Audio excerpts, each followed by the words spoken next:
Our campaign of maximum pressure on the North Korean regime has resulted in the toughest ever sanctions and calls for multi-layered missile defense.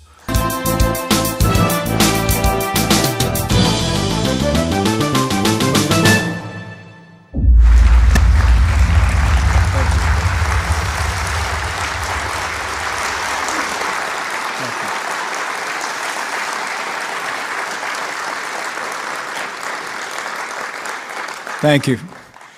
Secretary Mattis, Secretary Tillerson, members of the Cabinet, members of Congress, members of the armed forces and law enforcement community from across this country, good afternoon, and thank you all for being here.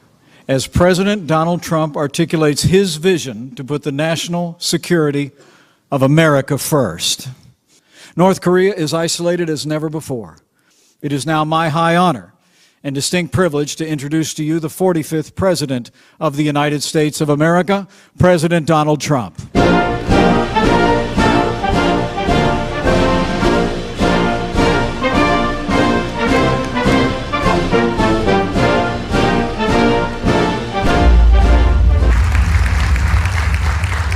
Thank you. Now, less than 1 year later, I am proud to report that the entire world has heard the news and has already seen the signs. America is coming back, and America is coming back strong. Upon my inauguration, I announced that the United States would return to a simple principle. The first duty of our government is to serve its citizens, many of whom have been forgotten, but they are not forgotten anymore. With every decision and every action, we are now putting America first. We are rebuilding our nation, our confidence, and our standing in the world. We have moved swiftly to confront our challenges, and we have confronted them head on. We are once again investing in our defense, almost $700 billion, a record this coming year. We are demanding extraordinary strength, which will hopefully lead to long and extraordinary peace. We are giving our courageous military men and women the support they need and so dearly deserve. We have withdrawn the United States from job-killing deals such as the Trans-Pacific Partnership and the very expensive and unfair Paris Climate Accord. And on our trip to Asia last month, I announced that we will no longer tolerate trading abuse. We have established strict new vetting procedures to keep terrorists out of the United States, and our vetting is getting tougher each month. To counter Iran and block its path to a nuclear weapon, I sanctioned the Islamic Revolutionary Guard Corps for its support of terrorism, and I declined to certify the Iran deal to Congress. Following my trip to the Middle East, the Gulf states and other Muslim-majority nations joined together to fight radical Islamist ideology and terrorist financing. We have dealt ISIS one devastating defeat after another.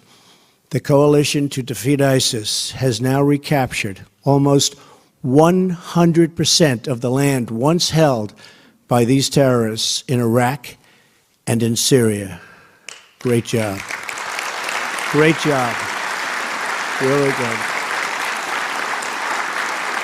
Really good. Thank you. Thank you. We have a great military. We're now chasing them wherever they flee, and we will not let them into the United States. In Afghanistan, our troops are no longer undermined by artificial timelines, and we no longer tell our enemies of our plans. We are beginning to see results on the battlefield, and we have made clear to Pakistan that while we desire continued partnership, we must see decisive action against terrorist groups operating on their territory. And we make massive payments every year to Pakistan. They have to help.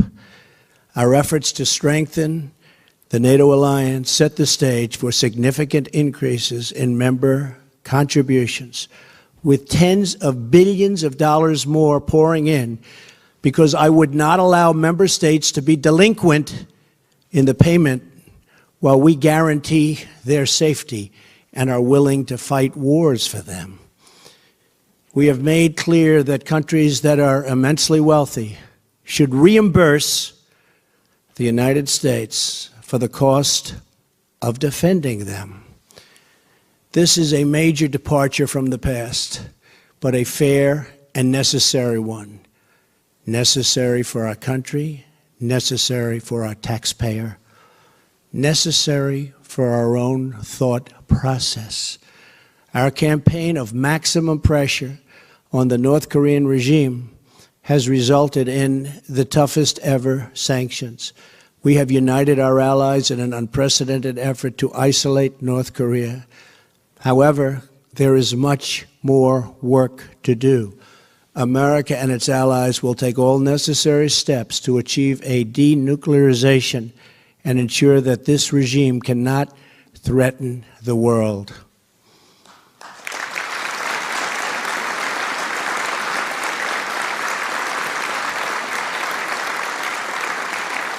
Thank you. This situation should have been taken care of long before I got into office, when it was much easier to handle. But it will be taken care of. We have no choice. At home, we are keeping our promises and liberating the American economy. We have created more than 2 million jobs since the election. Unemployment is at a 17-year low. The stock market is at an all-time high, and just a little while ago hit yet another all-time high, the 85th time since my election.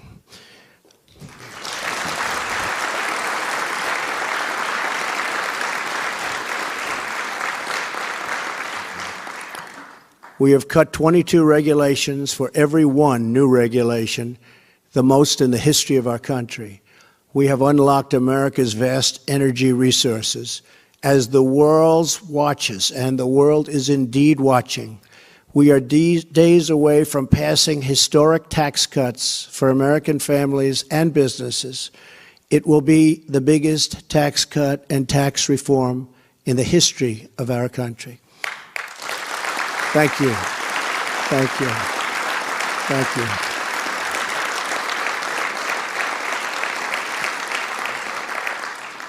And we are seeing the response we fully expected. Economic growth has topped 3% for 2 quarters in a row. GDP growth, which is way ahead of schedule under my administration, will be one of America's truly greatest weapons. Optimism has surged. Confidence has returned. With this new confidence, we are also bringing back clarity to our thinking. We are reasserting these fundamental truths. A nation without borders is not a nation.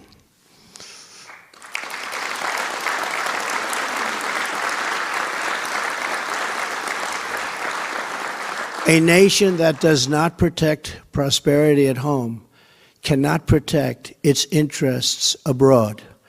A nation that is not prepared to win a war is a nation not capable of preventing a war. A nation that is not proud of its history cannot be confident in its future. And a nation that is not certain of its values cannot summon the will to defend them. Today, grounded in these truths, we are presenting to the world our new national security strategy. Based on my direction, this document has been in development for over a year. It has the endorsement of my entire cabinet. Our new strategy is based on a principled realism, guided by our vital national interests and rooted in our timeless values. This strategy recognizes that whether we like it or not, we are engaged in a new era of competition. We accept that vigorous military, economic, and political contests are now playing out all around the world. We face rogue regimes that threaten the United States and our allies. We face terrorist organizations, transnational criminal networks, and others who spread violence and evil around the globe. We also face rival powers, Russia and China, that seek to challenge American influence, values, and wealth. We will attempt to build a great partnership with those and other countries, but in a manner that always protects our national interest. As an example, yesterday I received a call from President Putin of Russia thanking our country for the intelligence that our CIA was able to provide them concerning a major terrorist attack planned in St. Petersburg, where many people, perhaps in the thousands, could have been killed. They were able to apprehend these terrorists before the event with no loss of life, and that's a great thing, and the way it's supposed to work. That is the way it's supposed to work. But while we seek such opportunities of cooperation, we will stand up for ourselves, and we will stand up for our country like we have never stood up before. Thank you. Thank you.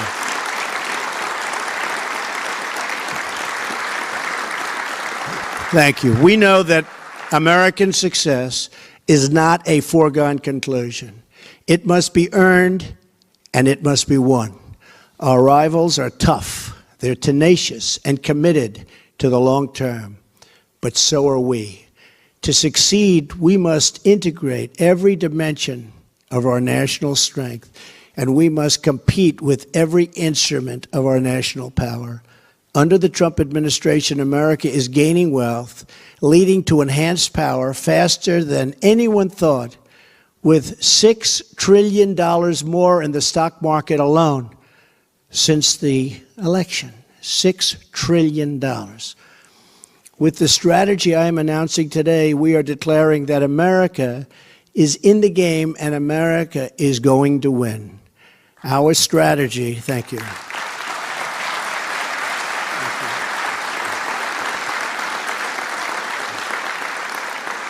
Our strategy advances four vital national interests. First, we must protect the American people, the homeland, and our great American way of life. This strategy recognizes that we cannot secure a nation if we do not secure our borders. So for the first time ever, American strategy now includes a serious plan to defend our homeland. It calls for the construction of a wall on our southern border, ending chain migration and the horrible visa and lottery programs, closing loopholes that undermine enforcement, and strongly supporting our Border Patrol agents, ICE officers, and Homeland Security personnel.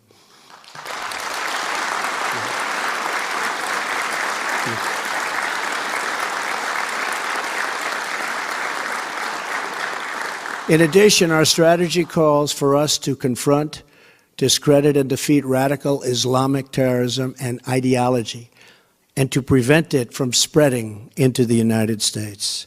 And we will develop new ways to counter those who use new domains such as cyber and social media to attack our nation or threaten our society. The second pillar of our strategy is to promote American prosperity. For the first time, American strategy recognizes that economic security is national security. Economic vitality, growth, and prosperity at home is absolutely necessary for American power and influence abroad. Any nation that trades away its prosperity for security will end up losing both. That is why this national security strategy emphasizes more than ever before the critical steps we must take to ensure the prosperity of our nation for a long, long time to come. It calls for cutting taxes, and rolling back unnecessary regulations. It calls for trade based on the principles of fairness and reciprocity. It calls for firm action against unfair trade practices and intellectual property theft. And it calls for new steps to protect our national security, industrial, and innovation base. The strategy proposes a complete rebuilding of American infrastructure, our roads, bridges, airports, waterways, and communications infrastructure. And it embraces a future of American energy dominance and self-sufficiency. The third pillar of our strategy is to preserve peace through strength.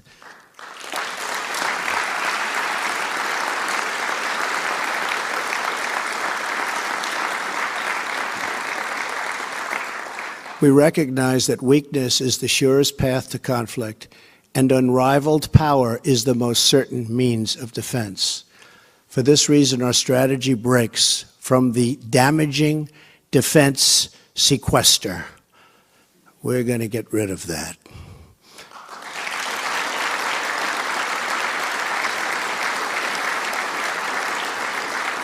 It calls for a total modernization of our military and reversing previous decisions to shrink our armed forces, even as threats to national security grew. It calls for streamlining acquisition, eliminating bloated bureaucracy, and massively building up our military, which has the fundamental side benefit of creating millions and millions of jobs. This strategy includes plans to counter modern threats, such as cyber and electromagnetic attacks.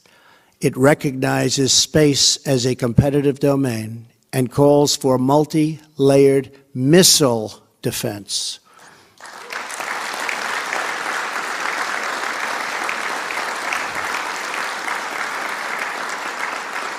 This strategy outlines important steps to address new forms of conflict, such as economic and political aggression.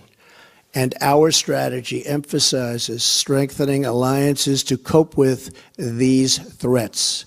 It recognizes that our strength is magnified by allies who share principles and our principles and shoulder their fair share of responsibility for our common security. Fourth and finally, our strategy is to advance American influence in the world. But this begins with building up our wealth and power at home. America will lead again. We do not seek to impose our way of life on anyone, but we will champion the values without apology. We want strong alliances and partnerships based on cooperation and reciprocity.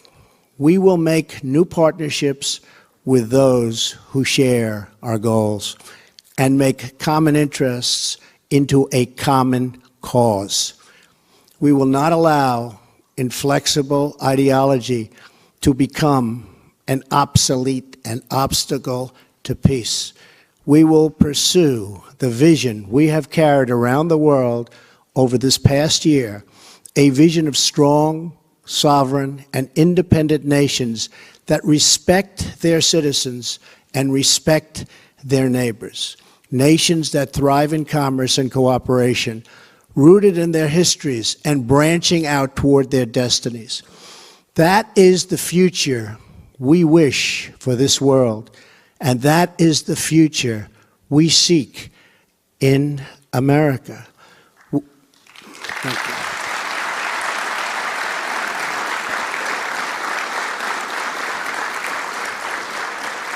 With this strategy, we are calling for a great reawakening of America, a resurgence of confidence, and a rebirth of patriotism, prosperity, and pride. And we are returning to the wisdom of our founders. In America, the people govern, the people rule, and the people are sovereign.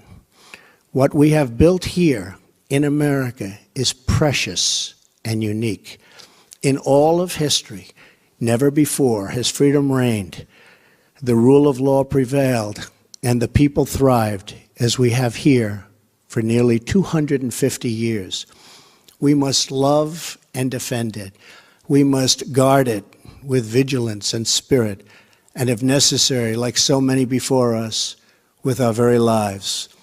And we declare that our will is renewed, our future is regained, and our dreams are restored. Every American has a role to play in this grand national effort. And today I invite every citizen to take their part in our vital mission. Together, our task is to strengthen our families, to build up our communities, to serve our citizens, and to celebrate American greatness as a shining example to the world. As long as we are proud, and very proud of who we are, how we got here, and what we are fighting for to preserve, we will not fail. If we do all of this, if we rediscover our resolve and commit ourselves to compete and win again, then together we will leave our children and our grandchildren a nation that is stronger, better, freer, prouder, and yes, an America that is greater than ever before. God bless you. Thank you very much. Thank you. Thank you.